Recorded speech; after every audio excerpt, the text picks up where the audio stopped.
Good evening there, Oregon Trail Council. We welcome everybody to our latest Fireside Chat.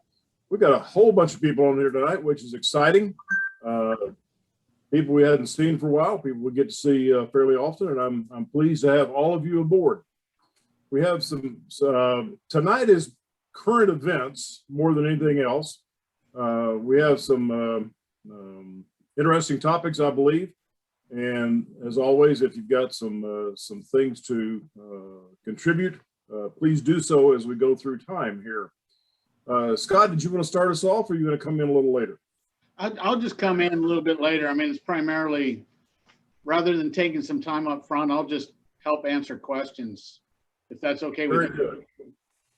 Very good. Got my friend Andy Latome is about to join us as well. Okay. Danita, you had some a couple of things that you wanted to say before we move ahead. Did you want to get in there right quick? Yes. So we have a council-wide program to save our scouts. As you all know, we've got about 500 kids that did not recharter. We don't want to lose those kids and those families. So we've already started some calls, but this Friday we're going to do a big push, 6:30 to 8:30 p.m. either in the scout office for those that are local, or via Zoom for people from all over the council. And what we're going to do, we'll start off with a briefing on Zoom. We have very well-planned scripts of what you say. 80% of the phone calls that people would make are going to get voicemail. So we have a really nice thing that you just say, asking if we can help them get back involved in scouting. And then there's a script depending on what the people's responses are, if they want to wait until after COVID or whatever their responses are, if they have a financial issue, that we can address those. There's a spreadsheet that Rob put together that's fabulous that you just go through. We'll have all of the kids from a particular family, if more than one scout has dropped, what units they dropped from, if it's a unit that actually folded, because that's important for us to know. Then we'll help just encourage them to get back into the program. We don't want to lose all of these families. So if you can join us, if you know anybody else who can join us, you don't, the volunteers don't need a deep knowledge. They just need to sound nice on the phone, basically, because we'll be leaving Rob's phone number with the 80% of these calls that go to voicemail. And they will, if they're interested, call Rob and he will follow up and get them connected to a good pack or a troop or a crew. All this is Friday night at 6:30, is that right? 6:30 to 8:30. So please join us. The link is in the chat. Any other parent volunteers that you think could help out with this, please have them join us. If we can get 25, 30 people, we can bang out a bunch of phone calls in one night. So thank you very much. Thanks, Danita. I appreciate that. Yeah, it's important that we get our kids back in scouting. We're right around the edge of being able to take off again and do some things face to face, which is pretty important indeed. We had a board meeting. Was it this week, last week? I forget. Scott, must have been this Last week. It was last week. Last week, okay. And Damian Pitts had some conversation for us, and he got me to thinking later that night. This would be last Wednesday night, and I got to thinking about diversity and inclusion myself.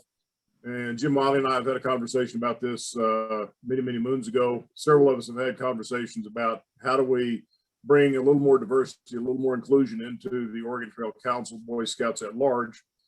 And, you know, I got to thinking about it. Since we are talking about teaching kids to be responsible adults, that's probably a pretty good conversation to have with them and to begin to set the tone. But one of the things that I did that Wednesday night was I got to thinking about this, and I went back to one of my heroes and listened to a couple of his presentations. I listened to Dr. King's presentation on I Have a Dream, and I also listened to his conversation about the having been to the mountaintop. And if you've not listened to those things, in light of where we are today as a nation, now would be a good time to do so. Both the I Have a Dream from '63 and his mountaintop speech from 1968, both of those are awfully powerful. And one of the things that struck me about the power of it was his conversation about the parable of the Good Samaritan and what it really meant to him and then to all of us.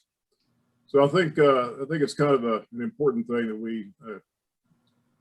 we attempt to bring back diversity and inclusion into the Oregon Trail Council.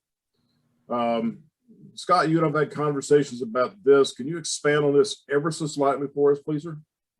Yeah, I think part of the conversation is, you know, nationally we talked about, or they talked about having a diversity, equity, and inclusion merit badge. And although it's a great idea, does that really accomplish, you know, does that help us make sure that we're having an impact in that area? And some of our conversations were related to the fact that we really want to have an impact, then it really needs to be addressed throughout scouting, not just a one-time merit badge that our scouts will earn and then they move on to other things, and quite possibly, you know, that conversation, those requirements stay with them, or maybe they don't stay with them. But if we continue to have conversations related to diversity, equity, and inclusion throughout what we do in scouting, we're more likely to make an impact in making scouting available to everybody in the community. And it's, you know, the other thing is we often forget, you know, we think of maybe one or two areas when we think of diversity, equity, inclusion. And, you know, maybe some of those conversations are, you know, how would you instruct, you know, if you're working on the archery merit badge, if you're going to teach the archery merit badge, how would you instruct an individual with only one arm when it comes to archery merit badge? And just to get our scouts and our adult volunteers thinking about, not everybody looks like us. So we've got to figure out a way to make scouting available to everybody and just continue to have those conversations. I think that's for the most part, kind of what we've been talking about, and making sure that it's included in, like I said, everything that we do. Yeah, agreed. Commentary from anybody else on here? Any other thoughts on the whole inclusion thing? Jim? We can't. And Jimmy? Okay. Just a quick thought, Randy. At a prior fireside chat, I think after the domestic disturbances had started and the plans for the merit badge had been announced last June or July, Scott had invited a couple of gentlemen from from his committee to speak at the fireside chat. And what I remember is the older of the two gentlemen who were there talking to us several times, kind of with a smile or a wink, said that if you want to find people who have been excluded, you know, certain groups and so forth, where you need to look is in the churches. And you know, I know that we have a diverse community and communities in some of our towns and cities in the Oregon Trail Council. There probably are churches that where the congregation is more representative of excluded groups or minorities, and I'm just throwing it out there for the membership group might want to work with those gentlemen and try to identify where those churches are, who they're actually talking about. Because on Sunday morning, I wouldn't know where to go, but maybe they can lead us to the right places. Yeah, that's a good point there, Rush. Yeah, the churches are central to cultures, and it makes a big difference to us. We can certainly go there and look. Thanks for your comments. I do appreciate that. Yeah, Jim, did you have something else? Jim Wiley? Yeah, I can't hear you, buddy. I did read your text on that, though. What's that? I did read his lips on that, though. Very good. Very good. Okay. And Raj, I just like to respond saying, you're right. You know, there's some communities where you might have geographic pockets of certain communities. I think here we can't target a particular audience geographically. We're going to have to reach out to different organizations that might work with the community that we're underserving at this point. Yeah, that's a true story. But we're going to have to do some effort to reach out, because it's not going to happen in an osmotic. You're not just going to absorb people from a different neighborhood. We're going to have to actually do some reaching out to make that happen. So thank you. I do appreciate that. Andy, are you well? You're with us tonight. That's good. So you're not you're not off to the races at this point. Okay. No, not yet. Okay. Well, we're looking forward to getting you hail and whole. Anita, you're joining us also from the coast. Anything new out there? Not really. We had a modified blue and gold last weekend, and then we were supposed to have a crossover, but both our AOLs were quarantined for COVID from kids in their class. So that's been pushed back to another time. Yeah. That's just the way the world is. Yeah. Okay. Well, the big elephant in the room, I think, Scott, I'm going to have to call on you, but the big elephant in the room, I think we ought to address, because the bankruptcy is moving apace, and we're going to have to keep up with it. Maybe now's the time to say some words to the group. Sure. Well, we're at the point now where the councils have been talking, and we've got a couple of groups that we're working with. First of all, we're working with the national office, and then there's an ad hoc committee that's working on behalf of the councils as we go through this bankruptcy and hopefully the potential settlement, to make sure that all of those that were harmed in scouting throughout the years are compensated in one way, shape, or form. So I think every council is kind of talking about and having discussions on whether they're going to be a part of the settlement or whether they're going to not be a part of the settlement, which would then mean that they would have to fight any of those claims against their particular council individually. A lot of councils have responded back. I think a majority of them, well above the majority, are planning on being a part of the settlement. I will tell everybody this, that settlement will impact each and every council. Again, if they decide to be a part of the settlement, it'll have a financial impact on each and every council. I can tell you this, and I after the board meeting the other day, had somebody from the area that responded back to me, and he said, I'm not concerned about Oregon Trail Council.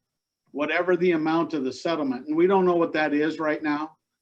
They haven't determined what the total settlement amount will be. But he said, I'm not concerned about what the settlement amount is for Oregon Trail Council because of the great financial stewardship over the many, many years that we've been around. He feels that that although it will have an impact, that once this is said and done, we make sure that those individuals are compensated, that we'll continue to, we'll get back to the scouting program and just move forward. So really, although our board will see the impact that it has financially to the council, because they look at the finances every month during our board meetings.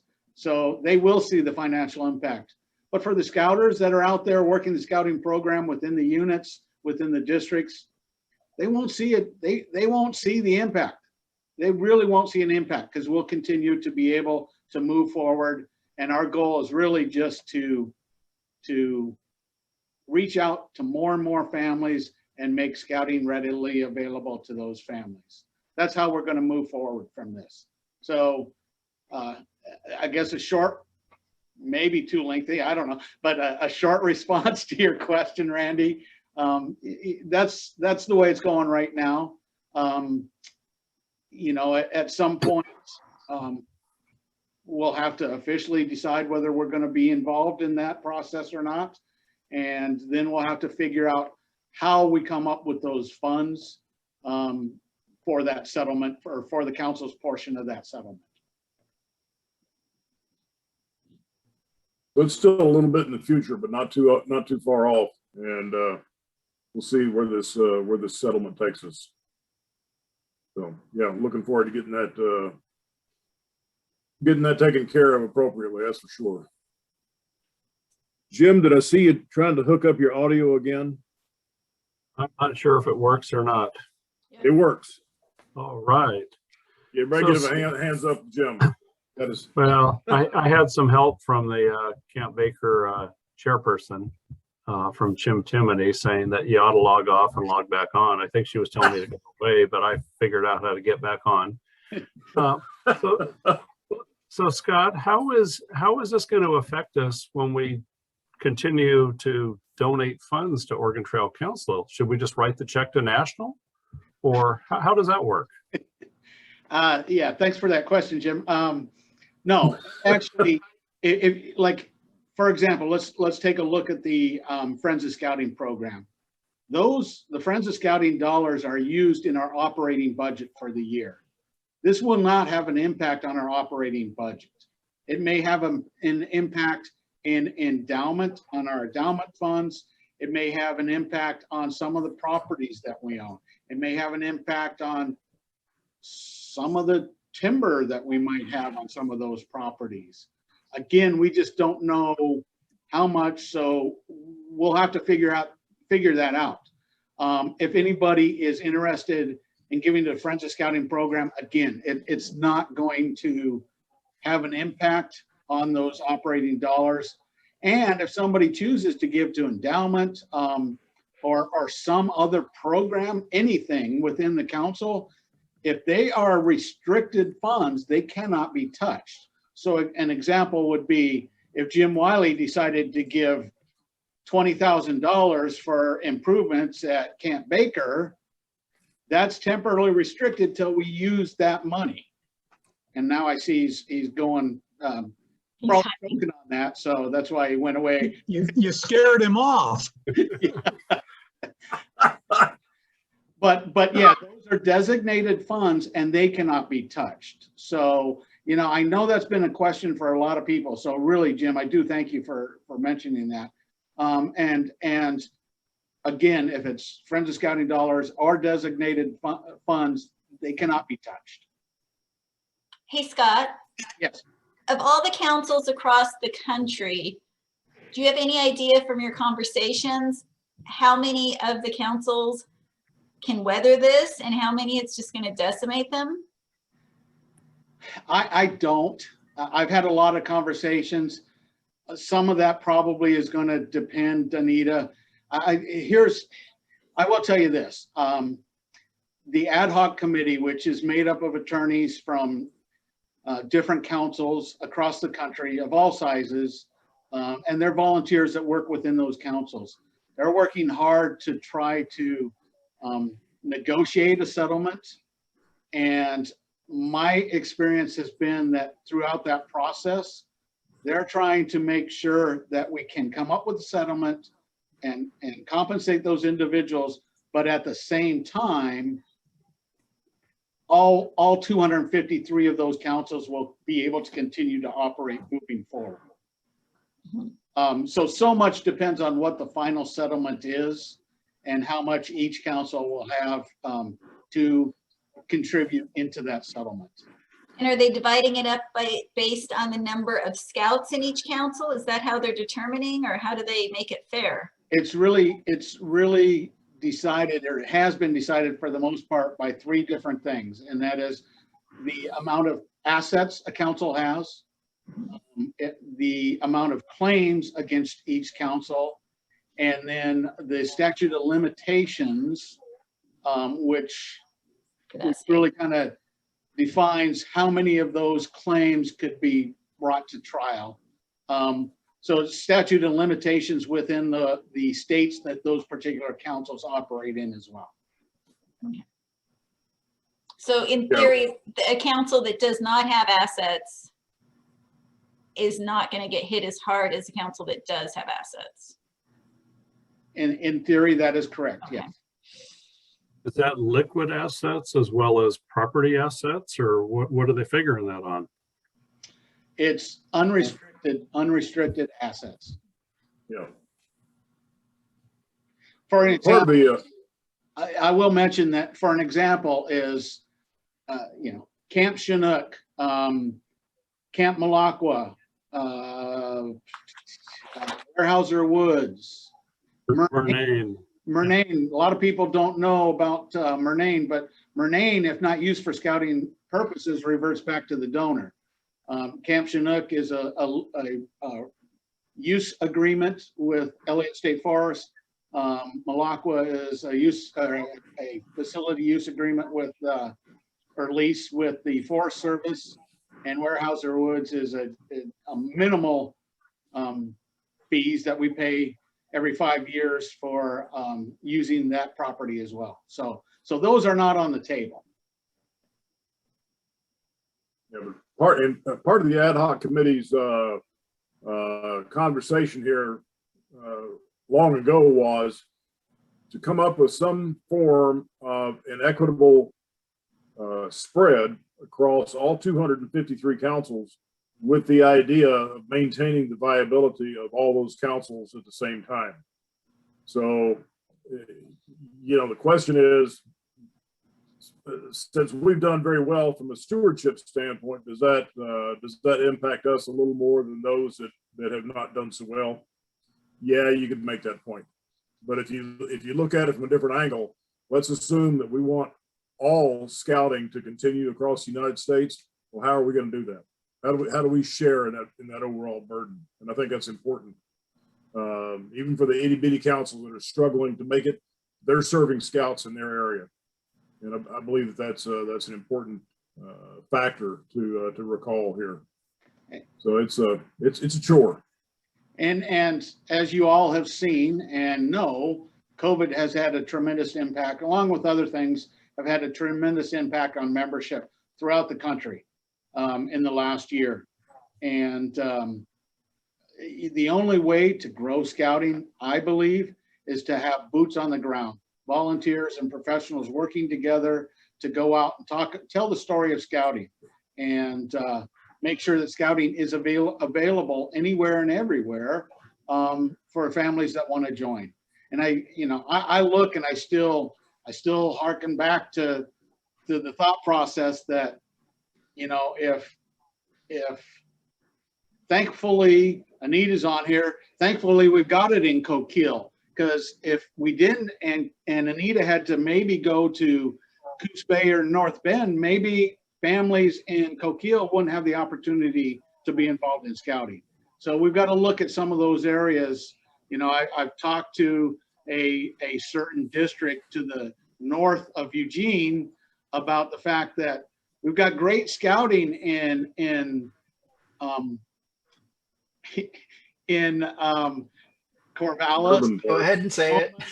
And coast, there are some communities in between those two, and it'd be nice to have scouting in those communities, if nothing else, like we've done in Monroe. We couldn't get a pack started, but we've got a den there that is a part of the Junction City pack. So at least we've got scouting available. And it may be challenging for somebody from Burnt Woods or from Blodgett to be involved in scouting when they have to go into Philomath or maybe even Corvallis to do that. So that's what we really want to do, is make sure that we've got those available in those communities. And some of those communities that we're talking about, thankfully we've got one going in Powers, you know. We need some on some of those South Coast communities. But you know, it's those kind of communities don't have a whole lot for our youth. So they need it probably as much or more than some of our larger communities.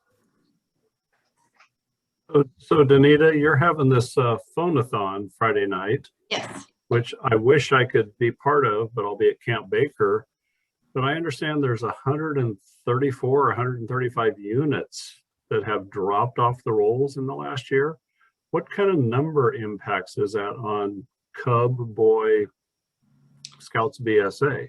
Kind of a, Well, we're down by about 500, 600 kids overall. Some of those are, I was telling somebody, I was just talking to a pack that I was involved in, and some of the kids on the list of dropped kids are still going to meetings and doing things. They don't even know they've been dropped. Just because everything has been so chaotic this year. So hopefully a lot of those kids still are participating. We just need to get the recharter paperwork up to date and taken care of. And one of the things that the purpose of this call is on the spreadsheet that we're looking at when we're calling, it tells if it was a unit that did not recharter. So we know that that kid needs to be connected to a pack that still is active. And so the goal is to hit from both directions. So we want to tell that family, yes, we have other packs. Here's a great one in your community. We also want to tell the pack in their community, here's a list of kids whose unit dropped. Can you get a hold of them and pull them into your group? And so that we don't give up on those kids and those families. I mean, there could be leaders in those families that just gave up. You know, you can't do it by yourself. If you're down to 2 or 3 families, that's really hard. So we want to pull those families into an active group. Yep. And Jim, this is pretty much a full court press, not only from the commissioner side, but from the CDOC side, all the functional chairs across the council board. So we're trying awfully hard to get these kids back in scouting. Scott, please. I was just going to mention, if you look on the chat line, Jim, it's 23 units did not recharter this year. It wasn't 120. My guess is that's the number of youth that were dropped off of charters in Doug Fir District. That would be my guess. I can give you the breakdown on what we're left with when we got done. We have 30 packs, 53 troops, 4 crews, 1 ship, and 1 post. And we ended up with 89. Or was there a change from those numbers, Scott? No, I think we've got some others that are finally getting chartered. I think Okay. we've got a ship that just chartered today, or is getting close to getting chartered again today, and another one that they're working on. So, you know, they continue to dribble in. The thing I would like to mention to everybody off of those numbers, Claudette, is the fact that if you look at it, we're disproportionate when you look at the number of packs compared to the number of Scouts BSA units. Right. And right. I mean, if we keep losing packs, we don't have anybody to feed into our Scout units. So we need to make sure that we've got the Cub Scout program going throughout our communities. Well, until we can reverse the plummeting numbers of Cubs that don't cross over, we really, I would like to see twice as many packs as troops, just to even sustain the continued viability of the organization. There's some national figures about what makes a healthy unit, healthy district, healthy council. And we've certainly got a ways to go. So we're approaching the top of the hour there, ladies and gentlemen. Certainly we can continue moving forward, but if there's anything in particular that we'd like to converse about tonight, now would be the time to surface that.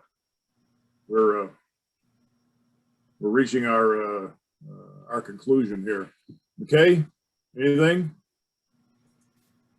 If we want to encourage our Cub Scouts, we really need to work hard to get them out, our Cub Scout leaders out to Roundtable. We've got a good program for them. We are doing a lot to focus our training to help the den leaders specifically, and we need more participation from the den leaders. So talk to the den leaders in your districts, invite them, make sure they know that we want them at Roundtable. Very, very good words. Scott? The other thing I will mention real quick is I see a lot of units that haven't been meeting, getting back to meeting. I love it. I will tell you, Monday, Tuesday, Wednesday, and Thursday nights here at the council office, we have scout units meeting in our office. We had 2 on Saturday, I believe, using the council office. So we're starting to see some of those units that we're not meeting in person, starting to meet in person. The other thing I would tell you is we're moving forward and planning on Scouts BSA summer camp and day camp. In the state of Oregon, day camps have been approved for this year. As of right now, Oregon is one of 3 states that has not approved overnight camping, overnight camps. We expect to hear something within the next week. There's been a lot of, there's been a group of camps that have come together and are talking a lot to the state about that. And we're expecting to hear, I believe within the next week, hopefully some good news about overnight camps for this summer. So our thoughts are that we're moving forward with plans that we are going to have our overnight camps at both, for Scouts BSA at both Malacca and Baker, and our Cub resident program as well, along with our day camps. Very good. Very good. Anything else for the good of the order? All right. Going once, going twice. All right. We'll see you next time around. Thanks so much for being here tonight. Appreciate Thanks, it. guys. Good night. Thank you. Thank you all.